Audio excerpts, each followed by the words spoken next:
Dhaqa warra namoonni amansiisaadha. Warra jiran jabeessaa hundi dhumiyyuu afaan gooftarraan baane garuu by default namoonni dhufan jabaachuu waan qabanidha. Maaliif namoota warreen amananii irratti hojjechuu hin dadhaban? Gaaffii guddaa hundi keenya of gaafachuu qabnu. Kana jechuun tajaajilli keenya hammam ifin waaqayyoon galateeffachuurra hammam namoota tajaajilurra takka xiyyeeffachuu qabu.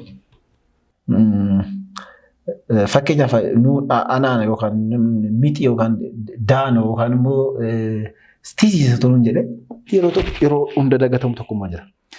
Kana keessatti namoota qofa irratti xiyyeeffachuun osoo hin taane barnoota eeguun barbaachisaadha. Maaliin ibsama? Amala akkamii of keessaa qaba? Tajaajilli hafuurawaa jiraachuu dhabuusaa iyyuu maaliin adda baasan ammoo?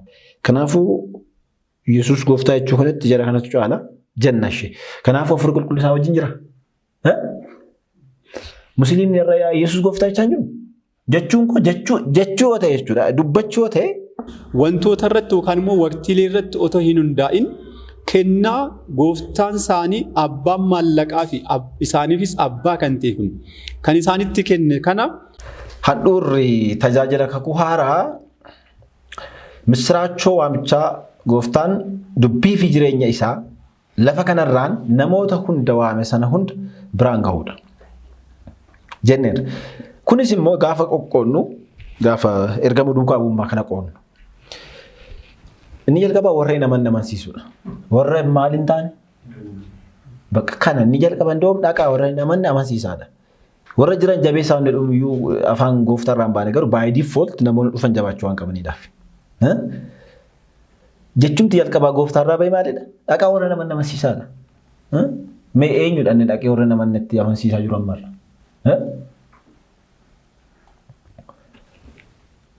Lammaffaan warra amanan eeguu fi cimsuu jedheera.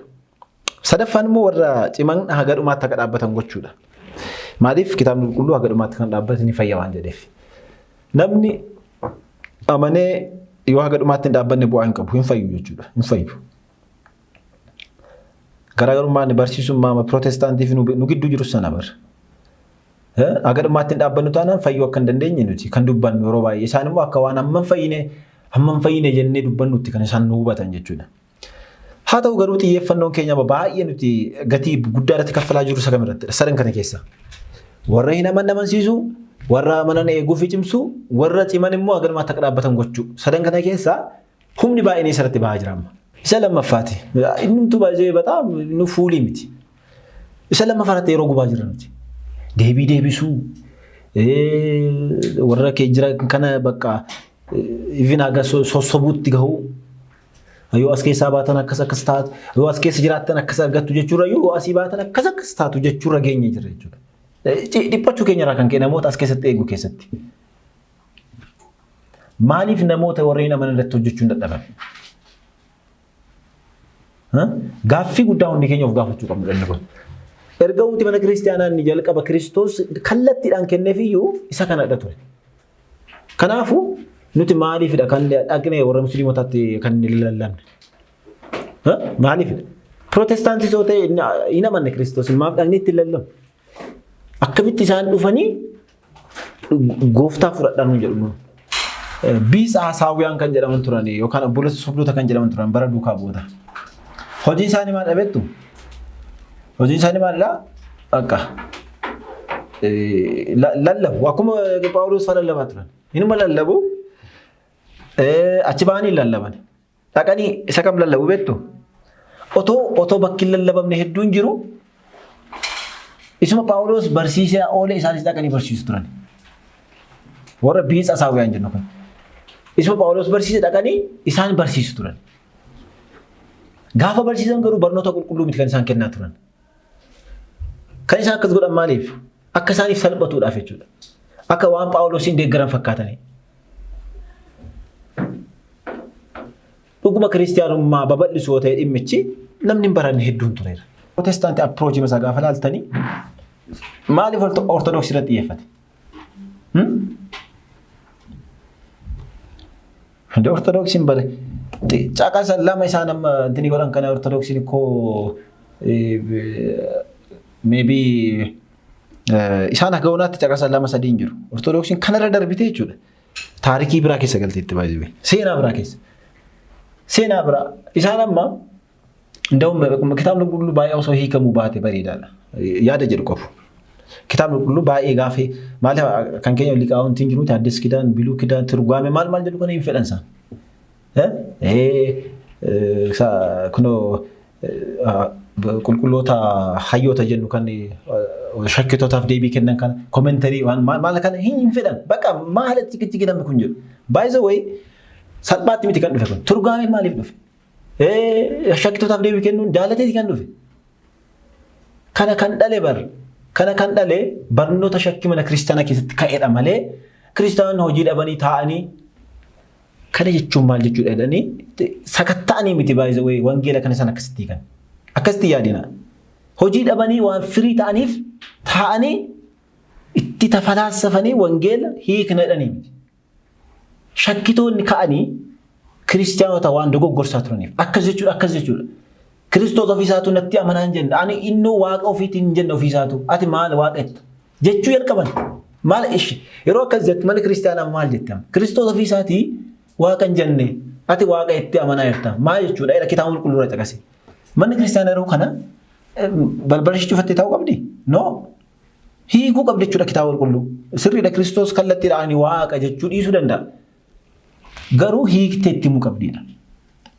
Kanaaf mana wantoota akkasii kana kan dhalee yookaan immoo kan fide rakkoo fi qorumsa mana kiristaanaa quunname.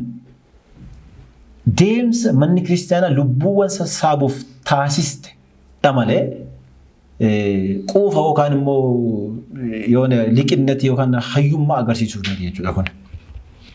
Innaa warra nama amansiisuuf jettee warra jiran eeguu fi cimsuuf jettee waan isheen taasistedha jechuudha kun. Malee caqasa lama sadii qabannee nuti sarara Yesuus gooftaadha kan jedhuu fi madaan beleela bamaan hin jillan kan jettu sana qabannee firii taanee cubbuu keenya keessas akka jiraanne kan nyaanne akka dhugne lallabuu dandeenya turre. Sana miti garuu. Sana miti kan Kiristoos. Kiristoos duratti ni kaasee nama Kiristoos ilmi namaa nama tajaajiluu dhufeedheera. Amma ergama inni sana yeroo sana raawwate ergama nama tajaajiluuti. Ilaala of tajaajiluu miti bar. Of tajaajiluu miti. Namoota irraa dhufee galata barbaacha miti. Indee galata barbaada osoo ta'e dallaaluun itti maaltu intini isa jedhe.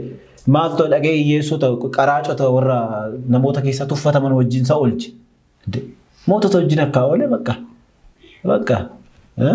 Jira miti akkas gochuu danda'a ture. Nama tajaajilu waan dhufeef.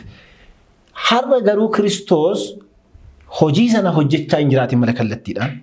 Hojii nuti hojjechaa jirru garuu hojii ergama yeroo sana inni hojjete deemedha. Jaalannis jibbinas.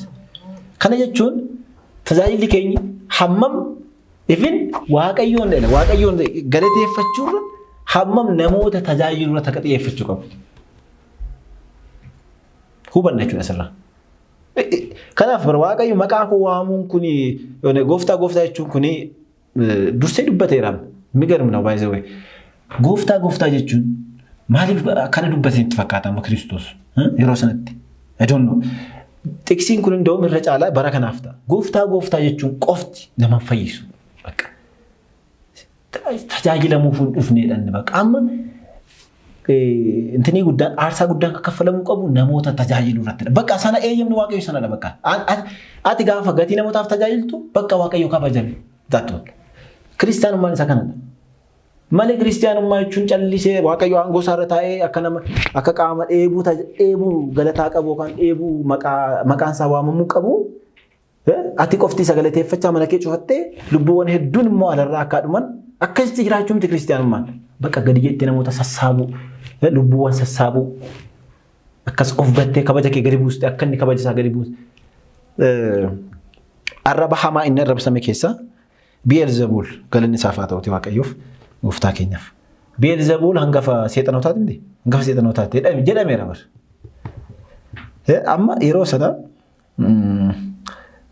fakkeenyaaf anaana yookaan miti yookaan daano yookaan immoo tiisiisa turuun jedhe akka maaltu hin dhaga'ama? Maaltu hin dhaga'ama? Amma nuti yoo akkasuma jedhan nuti isaan irraas baadhaa fagoo hin jirru garuu.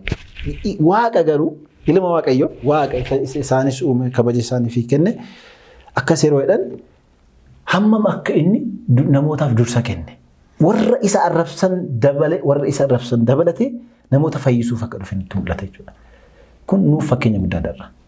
Tajaajila keessatti yeroo takkaaf illee kabaja keenya ilaaluu kan qabne yeroo takkaaf daganne jechuudha. Daganne irraanfanne illee kabaja keenyaaf yeroo takka dhiphachuu kan qabne namatti mul'isa.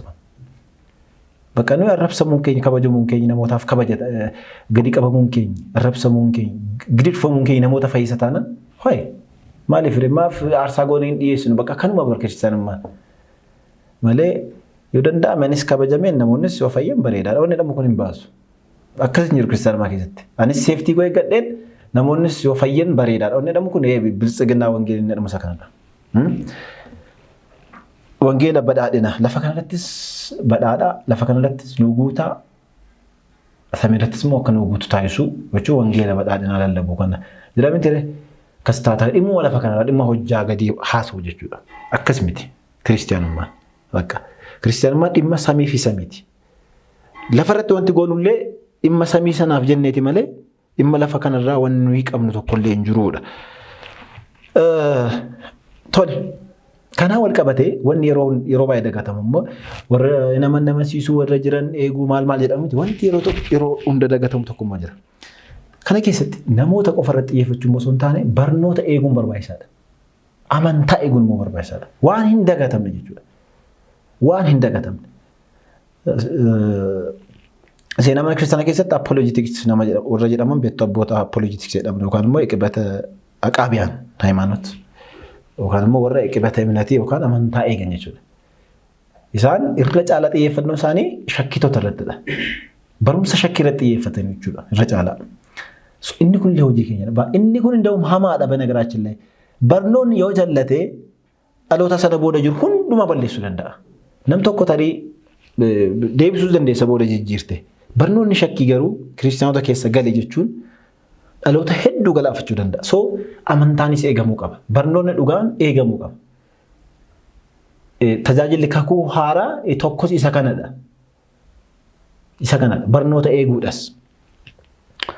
Yuudaan dubbateera mitiire. Inda'uum Yuudaa tokko sadirratti waan biraa barreessuuf barbaadee garuu namoonni tokko miliqanii isin gidduu galaniiran jiru. Miliqanii. Sholkoo eegabbuu andaandoos ilaallu waa'ee amantaa ishee al tokkicha qulqullootaaf kennamteef akka qabsooftaniif isiniif barreessuu hin barbaade yookaan hin jaaladheedha. Sirriidha. Waa'ee jireenya qulqullummaa isinii barreessuu barbaadeen ture. Waa'ee amantaa keessatti akkamitti akka cimtan isinii barreessuu barbaadeen ture. Garuu tokko miliqanii galanii waan ta'eef isaaniif jecha isaan ginkirdaadha isaan sin keessa facaasan bittinsuuf jecha cimtanii amantaa keessan akka eeggattan nan barbaada. So jireenya qulqullummaa kana qofa osoo hin taane actually jireenya qulqullummaa mataan isaa yoo amantaa irrattidha kan dhaabbachuu qabu. Haa ta'u garuu sirriitti amantaa ofiis bu'uurarraa beekuun barbaachisa. Sadarkaa beekumsaatti illee jechuudha. Eeguuf jechuudha. Jireenya qulqullummaa kana tagaalloo maalii kana qofa osoo hin taane sadarkaa beekumsaattis immoo nu barbaachisa keessumaa kiristaanotaaf nu barbaachisa jechuudha. Itti aansinee amaloota tajaajila afuurawaa. Maaliin ibsama? Amala akkamii of keessaa qaba? Tajaajilli afuurawaa jiraachuu dhabuu isaayyuu maaliin adda baasan ammoo? Duudhaa akkamii of keessaa qaba waan jedhu ilaalla. Egaa amala tajaajila afuurawaa isa sirrii hubachuun tajaajila isa dhugaa ta'uuf baay'ee murteessaadha. Inni jalqabaa afuura qulqulluutiin gaggeeffama. Tajaajilli afuurawaa afuura qulqulluutiin gaggeeffama. Duratti isinii kaaseera. Kiristoos gaafa ergama duukaa buutatti kennu isa ani isinitti hima hunda kan isin yaadachiisu humna samiirraa afuura qulqulluun isinii erga jedheeti kan deeme. Indooma haga sanatti gadi hin bayinaa jedhe mitire gadi hin bayinaa jedhe. Humni sun akka isinii dhufutteedha. Kanaafuu humni sun dhufeetu tajaajila afuurawaa sana dursuu jalqabe jechuudha. Maatiyos 10:20 irratti isinirraa kan dubbatu afuura abbaa keessaniiti malee kan dubbattan isin miti jedha. Haga kanatti tajaajilli afuurawaa harka afuura qulqulluu jira jechuudha. Haga kanatti. Haga nuti waan dubbannuuf dhiphachuu hin qabnetti jechuudha. Haga waan dubbachuuf dhiphachuu hin qabnetti harka afuura qulqulluu jira tajaajilli afuurawaa. Inni biraan egaa jedha ani immoo Maatiyoos 28 kan duratti sii kaase itti fufaasaadha. Egaa ani immoo hamma dhuma addunyaatti si wajjin hin jira. Hamma dhuma addunyaatti Waaqayyo nu wajjin jira jechuudha. Gaafa akkas jedhu kun duukaa bu'uutaaf dubbatame. Duukaa bu'oonni jaarraa tokkoffaa keessa hin dabarre umuriin isaanii jechuudha. Hundi isaanii fudhatamaniiru. Si wajjin hin jira jechuudha hamma dhuma addunyaatti. Ergama isinitti kenname kana wajjin hin jiraadha. Yeroo hundumaa namoota akka keessanii, kiristaanota akka keessan ergama sinii kenne kana keessa jiraata wajjin nan jiraadha. Tajaajilacha wajjin nan jiraadha. Kanaafuu tajaajilli duukaa bu'ummaa kun yeroo ta'etti iddoo ta'etti kufee haa jedhee ammoo kan jalqabu miti jechuudha. Akka Maartiin Luuter fa'aa godhan sana jechuudha. Maartiin Luuter fa'aa bakka tootaalii manni kiristaanaa kun dogoggora keessa galteetti kanaaf haa jennee jalqabna jedhanii jalqaban. Yeroo sana Kiristoos irraa citan jechuudha. Hafuura qulqulluu isa mana kiristaanaa gaggeessaa dhufe irraa citan jechuudha yeroo sana. Amma kun hafuura qulqulluu osoo gaggeessa ta'e iddoo 20 babiliyeen nuun jedhu. Babiliyeen iddoo 1000tti ciccitaa jiran jechuudha. Isa booda maal godhan booda of jajjabeessuu fedhanii maquma Kiristoos waamne iyyuu gahaadha. Walii boollollachuu jalqaban. Tokko cuuphaa fudhatu tokko hin fudhatu. Tokko simaayyuu iddoo oneli jiisas soorreedhamu jiru miti. Bakka sillaasee keessaa bahanii. Garmalee laxxatanii jechuudha. Garmalee laxxatanii bakka inni abbaanis isuma ilmis isuma hafuura qulqulluu isuma bakka oneli jiisas jedhanii ka'anii. Isa booda bakka amma amantaa waan jedhamu kana dhiisneetu amantaan nama fayyisu waan jedhu kana dhufteetti miti konseptiin kun amma dhufaa jirti. Haymaኖተኞች ምናምን ሃይማኖት አያድንም ክርስቶስ ከሌለበት ሲጀመር ክርስቶስ ምንድነው? ሃይማኖት እኮ ነው ባይዘው ሃይማኖታችን እኮ ክርስቶስ ነው። ምንም ሌላ ማብራሪያ ያለው ባይዘው ስለዚህ ኢሳኒፍ ዲማ ከና ወካን ክራይሲስ ከና ኬሰው አንገለኒፍ ከራይት ኦፍ ጀጀቤስኒ ከራይት ዲኒ ግዱሳኒ ገለ ያካ ወርኩኖ ከና ማን ወርኩኖ ከና ነው ይተኩማ ጀዱ የሚገርም ግን አመላል ወንጌል አመንቶታ ወንጌላ ኦፊቲን ገሩ hancuuphaa nama nachi keessa jira. Cuuphaan nama fayyisee kan hin amanne jira achi keessa. Denomination sana keessa jechuudha. Qulqulluu qurbaana fakkeenya kan jedhu jira. Kan immoo sirnuma dhiiga Kiristoos isa dhugaadha jedhus jira. Wangeelichi kamidha inni amananii irratti walii galanii akkasitti intanii uuman kun isa kamidha. Sana gaafa laallu namni kun achi keessa jiraachuun isaa yoo agarraatti nuuf gaaffii guddaadha baay'ee. Taratti odeessaa wangeela bilisiginaa lallabaa namni amantaa achi keessa jiraachuun isaayyuu nuuf hojii manaa guddaadha. Hammam akka dadhabneerru, hammam akka gadi buuneerru, hammam akka rafneerru namatti mul'isa. Innaa tajaajilli hafuura qulqulluutiin durfamaadha. Hafuurri qulqulluu warra iddoo tokkotti ka'anii Kiristoos irraa citan wajjin hin jiru. Mana kiristaanaa irraa adda bahan wajjin hafuurri qulqulluu hin jiru. Warra mana kiristaanaa keessa jiran garuu eenyuun illee kiristaana tokkoosaa hafuura qulqulluu dursa. Kiristaana tokkoosaa hafuura qulqulluu dursa. Kana amanuun barbaachisa hundi keenya iyyuu. Jireenyi kiristaana tokkoo zimbiloo bakka akkuma akka inni yaadetti waanuma intini ta'uu isinitti hin fakkaatina.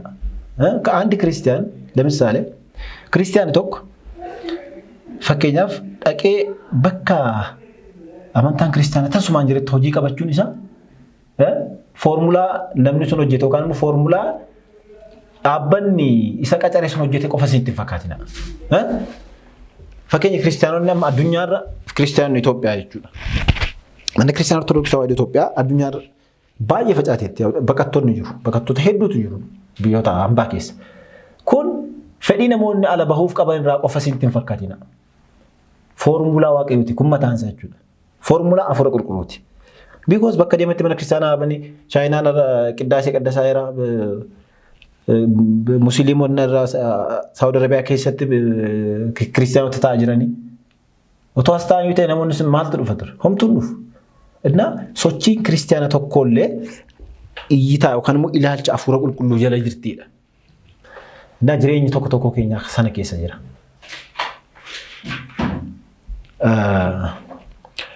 Inni biraa dhimma hafuura qulqulluun durfamuu ilaalchisee qulqulluun Phaawulos tokkoffaa Qorontos boqonnaa 12 lakkoofsa irratti namni tokkollee hafuura qulqulluutiin yoo ta'e malee Yesuus gooftaadha jechuu akka hin dandeenye cimseen nan si beeksisaa.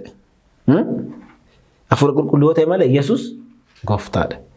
Kanaafuu Yesuus gooftaa jechuu kanatti jara kanatu caala janna ishee. Kanaafuu Hafuurri Qulqulluun isaa wajjin jira.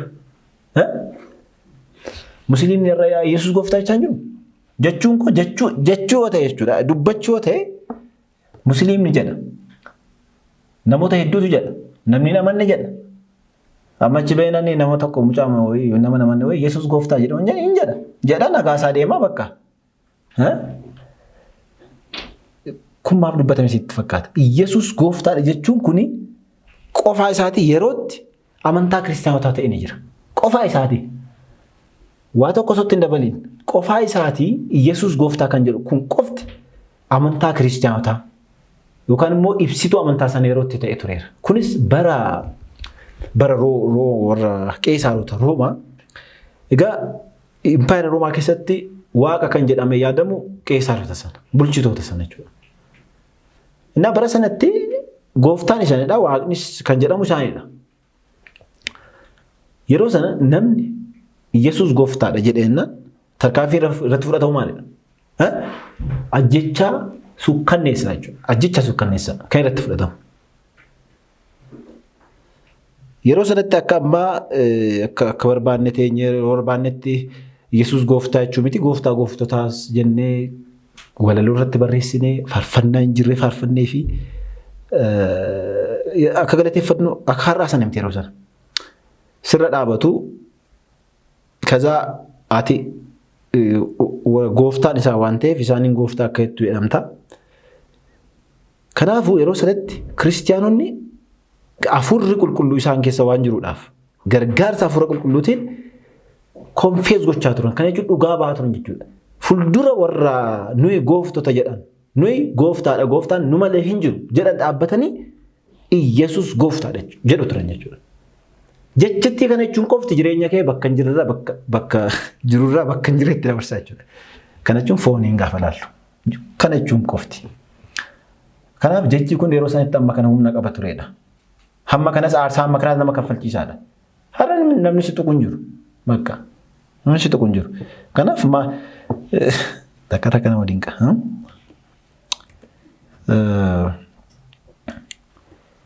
Walumaa galatti Yesuus gooftaa kan jiru kun achii dhufeedha. Malee har'a nama kiristaanatti deebistee Yesuus gooftaadha jechuun kuni no meaning hiikan qabu. Nama amanetti jechuukooti. Maal bu'aa qabstii nama amanetti Yesuus gooftaadha jechuun maal jechuudha? Nama hin amannetti yoo jette kun gatiidhaa bakka waaqayyoorraa gatii qabaa dhugaa baateedha. Nama amanetti garuu maal gochuu mataa dhukkubsita yeroo barbaachisutti jechuu dandeessa. Barnootaaf yoo ta'e dhugaa bahiinsaaf yoo ta'e kanaa alatti garuu akka ceesisa lallaba kee godhattee yeroo yerootti Yesuus gooftaadha. Maal serkaa miliqamu? Serkaa miliqaa yeroo ta'e wayiitti. Kanaaf akkasitti hubachuun barbaachisaa. Walumaa galatti Hafuurri Qulqulluu nama gargaara ture yeroo sana akkas kan jedhamu. Har'as immoo bakka Yesuus gooftaadha jedhu kana bu'anii kan nu tajaajilan har'a amantaa kan jedhamu doogimaa mataa keenya qabna. Doogimaawwan sana dhugaa bahuun gatii akkasii nama kaffalchiisa. Isa sana kan nama dandeessu garuu Hafuura Qulqulluudha jechuudha. Inni biraan kennaa garaa garaan kennama. Inni lammaffaan amaloota tajaajila hafuuraa keessaa kennaa garaa garaan kennama. Inni kun tokkoffaa Qorontos boqonnaa 12 irratti 12 lakkoofsa 4 irratti akka barreeffamee jiru jechuudha. Kennaan hafuuraa gosa garaa garaati. Hafuurichi garuu maaliidha? Tokkodha. Kanaafuu amma laala. Waaqayyo maaliif namoota garaa garaaf kennaa garaa garaa kenna isinitti fakkaata? Maaf namoota tokkoof kennaa hunda isaa maaf hin kennu? Maaf hin kennu? Tole. Inni kun maaliif seetan? Nuti gaa qaama Kiristoos miti? Qaama Kiristoos. Qaama Kiristoos gaafa jennu qaamarra immoo kutaawwan qaamaa hedduun jiru. Harki jira, iji jira. Nam tokko bakka nama jiraachuu fi qaamonni kutaawwan qaamaa hedduun barbaachisu mataa alatti jechuudha. Mataan Kiristoosidha. Qaamonni kun nuudha. Amma qaamni kun hundi isaa otoo ija ta'e ija ta'uu danda'a. Harka yoo ta'e jireenyi itti fufa. Itti fufu. Luka yoo ta'e qaamni kun hundi itti fufu. Kanaafuu jireenyi kun itti fufuuf yookaan immoo kiristaanummaa kan itti fufuuf kennaan garaagaraa namoota garaagaraaf yookaan kiristaanota garaagaraaf kennamuu qaba. Tokko. Inni biraan immoo namoonni kennaa garaagaraa qaban kun kennaan nam tokkoo kennaa isa tokkoof baay'ee barbaachisaadha. Nama isa tokkoof baay'ee barbaachisaadha. Kana keessatti maaltu uumama isinitti fakkaata? Jaalala wanna jedhamutu uumama. Iji qofaa isheetiin dhaabachuu hin dandeessu. Gargaarsa harkaa barbaadde. Harkis akkasuma qofaa isaatiin dhaabachuu hin danda'u. Gargaarsa ijaa barbaada jechuudha. Kana keessatti immoo jaalala isa goonkaa isa Kiristoos nu jaallate nuyi walii keenyaaf mul'isuutu jira jechuudha. Kanaaf Waaqayyo kennaa garaagaraatiin akka kennaan kun immoo namoota garaagaraaf akka kennamu garuu hafuurri sun immoo tokko. Malee isa lallaba hafuura gaggeessaa isa faarfatu immoo hafuura hamaa gaggeessaa hin jennu jechuudha. Inni biraan isa xiqqoo irratti amanamtee taasisa guddaa irratti si aangeessa kan jedhu jira. Inni kun maal jechuudha? Inni kun maal jechuudha? Kennaa gaafa jennu namoota garaagaraaf akkuma jirutti ta'ee garuu namuu tokkoof iyyuu kennaa dura nuuf kenname irratti yoo amanamne kennaa inni biraan nuuf kennamuu danda'a. Kennaan dabalataa jechuudha. Yookaan immoo kennaamti sun nuuf cimuu danda'a. Humna akka godhatu ta'uu danda'a jechuudha. Isa kana inni biraan garuu inni hunda caalu immoo kennaa isa lafa kanarraa kennaa isa xiqqaa isa lafa kanarratti qabdan irratti yoo amanamtan kennaa isa guddaa isa samii irratti isa sanaaf gahaa taatu jechuu isaati. Inni guddaan jechuudha. Gatiin kennaa tokkoo kan madaalamu bu'aa inni buuseen. Bu'aa inni buuseen madaalama. Malee aangoo kan guddina kennaa sanaan miti. Hubadhaa. Fakkeenyaaf daaqonii ta'uu isaatiin qofaatiin jireenya inni argatu jiru. Hubadhaa. Daaqoniin diqqumnaan makiliitiidha. Makiliitii jechuun immoo waan hojjechuu danda'udha. Waan bu'aa fiduu danda'udha malee fakkeenyaaf qarshii 200 fuudheen adduma kootti laxxafadheen osoo hin deeme namni nagaadha amma kana. Nagaa hin jedhu. Because qarshiin suni jawlerii miti. Yookaan meeshaa faayaa miti. Makiliitiidha. Hojjechuu danda'a jechuudha. Fuutee itti nyaachuu qabda yookaan waa tokko itti bitachuu qabda. Kennaan akkasidha. Kennaan waan laxxafattee adda keetti laxxafattee namoonni qofti akkasii ilaalanitti qabattee kan deemtu miti. Hojjechuu qaba. Aktiif ta'uu qaba jechuudha. Kanaaf gatiin kennaa kee kan madaalamu immoo itti fayyadamuu dhabuu makiliitii keessanaati malee guddina makiliitii irratti mitiidha. Fakkeenya Wangeela Luqaas boqonnaa 12:48 irratti jiru sana kaasnee olaalle isa makiliitiin 5 kennamee fi isa makiliitiin 2 kennameef sana yookaan namoota lamaan sana gatiin isaaniif kennamee dhuma irratti gatii wal qixaa moo gatii garaagaraati? Inni 5 10 godhee deebisee miti? Inni 5 hojjete jechuun isaa baay'ee wayii kennaan siif kenname bu'aa maannoo gatii ati buusuu qabdu gituma kennaa siif kenname ta'uu qaba jechuu ibsa. Inni 5 buuse jechuun inni 2 buusee 4 godheera. Dhuma irratti kennaan isaanii kenname garuu wal qixa ture. Wal qixa. Eebbuma wal qixaa fudhatan qixuma isaan eebbisee gooftaan isaanii. Kana jechuun nuyi kiristaanota taane nuyi kiristaanota mi'imanii taane kennaa nutti kennamteen waan hojjechuu qabnu hojjenne. Gubbaarra kan jiru immoo eebbifamoo Phaaphaasiin kennaa isaaniitti kan fayyadamanii waan isaan irraa eegamu yoo hojjetan. Erga wanni nurraa eegamu hammuma kennaa nutti kennameeti wanni nurraa eegamu jechuudha. Haa ta'u garuu dhuma irratti gatii nuti argannu kennaa keenya fayyadamne waan nurraa eegamu sana finnee indaan gatii nuti argannu gatuma tokko sana jechuudha. Asirratti waa'ee lubummaa dubartootaan nan kaasa. Dubartootaa fi lubummaa yeroo baay'ee dubartoonni lubamaaf hin taane manni ortodoksii dubartoota kana gad dhiibdee miti. በነገራችን ላይ ልቡማ መታንሳ ስንትመረ ልቡማ መታንሳ እንደውም ልቡማ መታንሳ የሆነ አርሳፍ ኦፍ ቆጴሱ ሎላፍ ሜሻ ሲደቺሰኒ ሎለት ገዲ በየቹዳ ማሌ ዋን ሴፍቲ ወይ ከሰከቴሱ ዳፍ ሲከነሙ ሚቲ ነሞና ከስቲ ያደኒ ተከነሳን ዱበርቶን ማፍ ሉበንታ አኒ ጀዳኒ ከነሳን ፈልመኒ ፊ ልቡማ መታሳቲኒ የሆነ ገቲ ወይ ሳት ተፈካቴ በዳሳ ወይ ሳት ተፈካቴቲ አከስሚቲ ገሩ Daakkastaanaan maaliif dubartoonni da'u dhiirri maaf hin da'u? Dahuu qaba akkastaanaan. Akkas jechaa jiru isaan. Akkas miti garuu. Still dubartoota waan tahanii dhiirota irra caalu hin jennu dhiirota irratti xiqqaatu hin jennu. Dhiironni waan hin deenyeef dubartoota irra caalu hin xiqqaatu hin jennu. Gaheedha kun. Gahee nuu kennameedha. Makliitii nuu kennameedha. Guddinni keenya kan madaalamu caalmaan keenya kan madaalamu makliitii ittiin hojjechuu dhabuu keenyaatiin malee makliitii sana guddinaaf xiqqeenya makliitiif fudhanne sanaatiin mitiidha. Kanaaf luboonni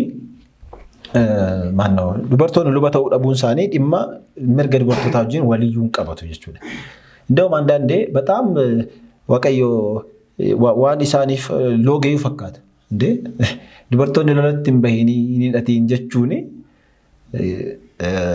waan isaaniif loogame fakkaata iyyuu malee otoo ta'eyyuu jechuudha. Malee waan isaan gadi qabee miti jechuu barbaade.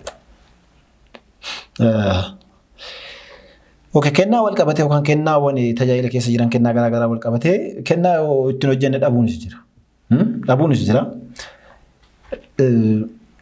Yoo ittiin hojjenne qofa miti. Yoo wanta biraaf itti hojjenne jechuudha.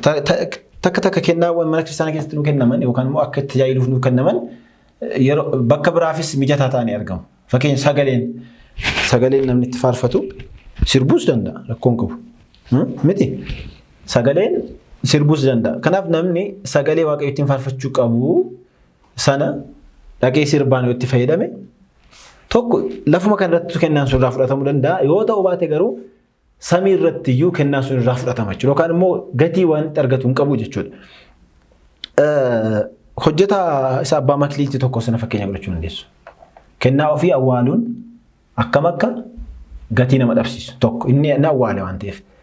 Inni biraan Aariyoos seenaa isaa keessatti dandeettii walaloo barreessuu qaba ture. Even inda'uum namoota baay'ee kan inni ittiin booji'e kanaan. Egaa dandeettii walaloo barreessuu sanaan otoo barumsa dhugaa barsiisuu danda'eera ta'ee namoota gara isaatti booji'u irraa yookaan gara barnoota sobaa isaatti booji'u irraa gara Kiristoositti booji'uu danda'a ture jechuudha. Dhumni Aariyoos maal akka ta'e immoo hundi keenya beekna jechuudha. Kanaaf kennaa ofii seenaatti fayyadamuu dhabuun yookaan immoo awwaaluun nama dhabsiisaa jechuudha. Namni uumamaan kallattii adda addaatiin wal caaluu danda'a. Beekumsaan tokko beekumsa qabaatee tokko immoo ogummaa qaba. Tokko maallaqa qabaatee tokko immoo humna qaba. Tokko yoo humna qabaatee tokko immoo tooftaatiin humna sana waa tokko hojiitti jijjiiru qaba jechuudha. Inni barates, inni hin barannes, inni daldalus, inni qotee bulus dhala namaa kan ta'e hundumtuu waaqa isaa uumaa isaa irraatii kennaa malee kan uumame hin jiru. Eenyu keenya waaqni keenya gara addunyaa kanatti eeyyama isaatiin gaafa nu fidu kennaa malee waa tokko malee nu hin finne jechuudha. Xiqqaa haa ta'u, guddaa haa ta'u, nama kamuu taanaan waaqayyo kennaa inni beeku nuuf kenne wajjin nu uumee jira. Kanaaf inni jalqabaa kennaa nuuf kenname sana barbaadanii argachuudha. Maaliin akka san tajaajilu waaqayyo addunyaa kana keessa akkamitti akka jiraatu naaf fidee jira. Beekumsa immoo humna koo immoo qabeenya koo immoo ogummaa koo immoo aangoo kooti immoo maaliin? Aangoonis kennaadha. Fayyaan mataan isaa kennaadha. Waan waaqayyotti nu eebbise waan baay'een waan jiruuf jechuudha. Kana keessatti inni abbaan maallaqa 5 sun akkuma kitaaba irraa dubbisnu ittiin daldaleera bu'aa buuseera. Keessumatti iyyuu qorumsa mana kiristaanaa wajjin kan jedhamu gaaffii sattaanii jiru wajjin wal qabsiisnee asirratti kan laallu abbaan maallaqa 5 fi abbaan maallaqa 2 yookaan makliitii 5 fi makliitii 2 kan fudhatan sun callisanii maddoo tokko taa'anii callisanii marafanii maal na dhibee jedhanii nan laallatu jedhanii bonadha jedhanii aduun na gubat jedhanii roobadha yookaan immoo roobni itti maa'e bacaqqisaa dandeenye deemu jedhanii taa'aniiti bu'aa kana hin buusne. Aduu sanas danda'anii aduun sun qorumsa waan ta'eef rooba sanas danda'anii roobni sun qorumsa waan ta'eef karaa fagoo deemanii karaa dheeraa deemanii dukkana osoo hin jedhin aduudha osoo hin jedhin ifa osoo hin jedhin galgala ganama osoo hin jedhin bona ganna arfaasaa birraa osoo hin jedhin wantoota irratti yookaan immoo waqtiilee irratti otoo hin hundaa'in kennaa gooftaan isaanii abbaan maallaqaa fi isaaniifis abbaa kan ta'e kun kan isaanitti kenne kana galmaan ga'uudhaaf yeroodhaan hin daangeffamne haalota jiraniin hin daangeffamne dhimmoota jiraniin hin daangeffamne fedhii eenyummaa isaaniitiin hin daangeffamne fedhii yaada biyya lafaatiin hin daangeffamne maallaqa kana ittiin hojjetanii bu'aa ittiin buusuu waan qabaniif imala isaanii jalqaban jechuudha. Imala galmaan ga'uu qaban kana fudhatanii deemanii karoora sana qabatanii deemanii akka deeman sanattis isaanis imala isaanii jalqabanii waaqni isaanii gargaaree dadhabbii bu'aa ba'ii sana baay'ee eega deemanii booda dhaqanii bu'aa ittiin buusanii abbaan 5 kan biraa 5 abbaan 2 kan biraa dabalataan 2 buufatee jechuudha. Imalli hafuuraa imalli tajaajilaa isa kana. Imala kana keessatti kaayyoon mana kiristaanaas kaayyoon isheen guddaan imala akkasii kan isheen imaltudha. Maallaqni isheen buufattu yookaan maallaqni tajaajiloonni buufatan maallaqa tajaajilaa yookaan bu'aa tajaajiltootaa jechuun bu'aa mana kiristaanaati. Bu'aa mana kiristaanaa yookaan firii mana kiristaanaa jechuun immoo bu'aa tajaajiltootaati. Ishuma xiqqoo qorumsa xiqqoo qoramnu sana dadhabneetu qorumsa jenna miti. Dhuguma akka abbootii keenyatti qoramnee jirra. Mee walaa gaafannu. Mee mataa keenya haa gaafannu. Maaliin qoramne? Eenyutu hin tajaajillu nuun jedhe? Meeshaa waraanaa seefii qabateetu ati hin tajaajilta taanaan kanaan si qala kan nuun jedhe jira bara keenya keessa. Yoo nan tajaajila jettee abidda kanaan si guba kan nuun jedhe jira bara keenya keessa. Yoo nan tajaajila jette boolla leencaatti, boolla bofaatti, boolla jawweetti darbatamta kan nuun jedhe jira bara keenya keessa. Maaltu nu qoroo jenne ofii keenyaan of qorreetu, ofii keenyaan of dadhabsiisneetu, makiliitii nuuf kenname humna keenya kan nu gitu ishee xiqqoo sanaan tajaajiluu dadhabneet qormaata nu dhaabsisee jenna. Kun dogoggoradha.